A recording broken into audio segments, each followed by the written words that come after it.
So basically, you talked about breaking, and this is one thing that I remember you saying this when you first moved to LA.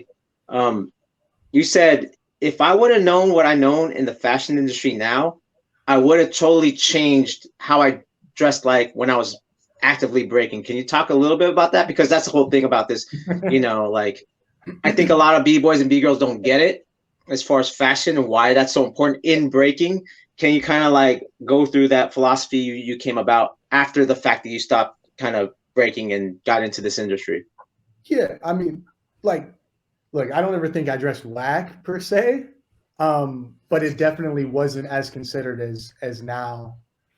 I would have considered it. I mean, you know, living in this world and like breathing it, it definitely gives me a different perspective on, like I would say like not only like appearance, but like how clothing contours to your body, how things move, like the understanding of a first impression, like all the things that for b-boys, I think probably should be at the forefront and should be a lot more, considered, especially like entering a battle or performance. And like even now, when I look back and I watch breaking footage, like being out of the scene, and I'm watching a lot of guys that like maybe I don't know, it's like the first impression is everything, right? And you see the people that are like actually like fresh b-boys for the most part, you would think like have good sense of style, and that's like the setup. I mean, it makes me appreciate certain things a lot more. Like when I look at Rock's break, like Rox has always been somebody who like dapper head to toe, whether it's like a full Jordan fit or matching. And it's like not to say everybody can pull off like, a fully like color matching Jordan fit with the do-rag,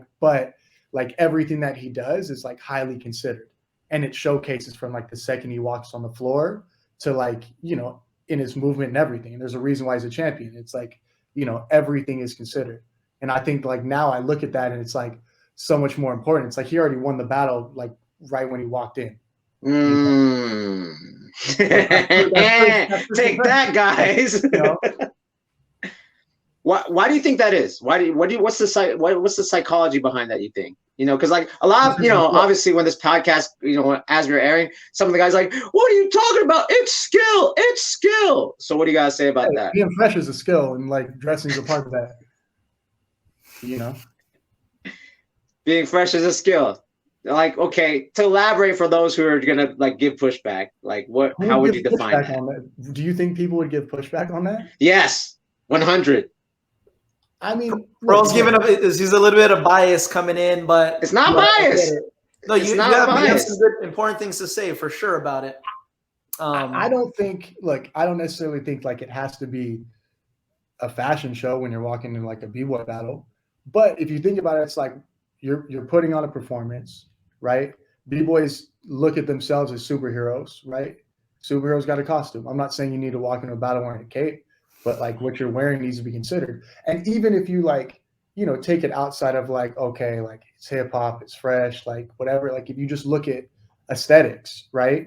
And like body movement and mechanics, like, me having clothes that like complement the types of movements that I'm doing just also like makes it look better. And that's a fact, right? Like if I'm going in a battle and I have like, elbow pads and knee pads and like pads sticking out everywhere, like maybe that doesn't look, fresh, but it serves a purpose. Where if I'm wearing like, a shirt that fits me a certain way, or like a certain type of material that flows and it complements like my breaking style, like all of those things are like complementary, right? Yo, real quick. Like, so we have actually Roman right here. He says, any clothing being made with hemp fibers? And the follow-up is, any future vision of it being integrated? You guys use hemp?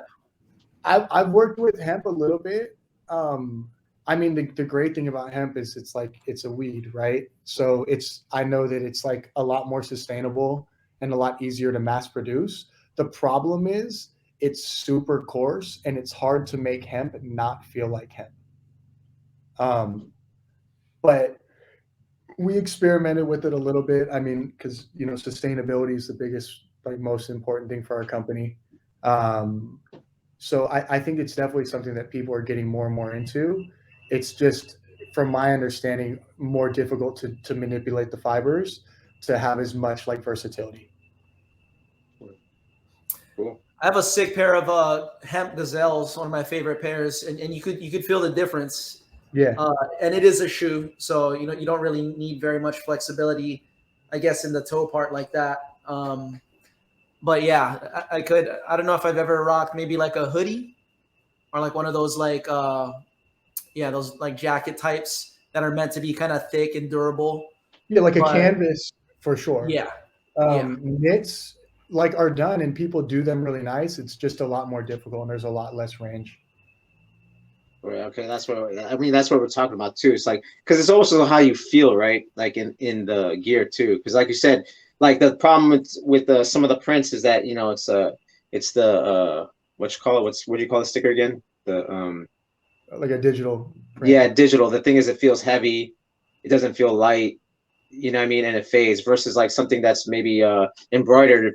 It feels a little bit better, especially if the shirt is like nice and like like nylon or something like that, or whatever. I mean, it all goes with the look and the feel of your breaking. Like when I put on like let's say I put on some like jeans, I feel like and some jeans and some like flat soled shoes, I feel like doing old school footwork. Versus when I'm wearing a swishy and a runner, I feel like doing some leg work like Storm. You know what I'm saying? I mean, when we used to break together, we used to talk about that stuff all the time, right? Like you get in a vibe where you buy an outfit and it's like that would set your mood for like the way that you would dance for like that month. That would inspire like a whole different type of like moves that you would create, So even for that, it's like it's a pretty sick thing. Because I remember we used to go into that, it's like, oh, I bought this new pair of shoes, and then it was like I'd be able to develop like a whole different like series of movements just based off of that. Right. Yeah, man. That's real.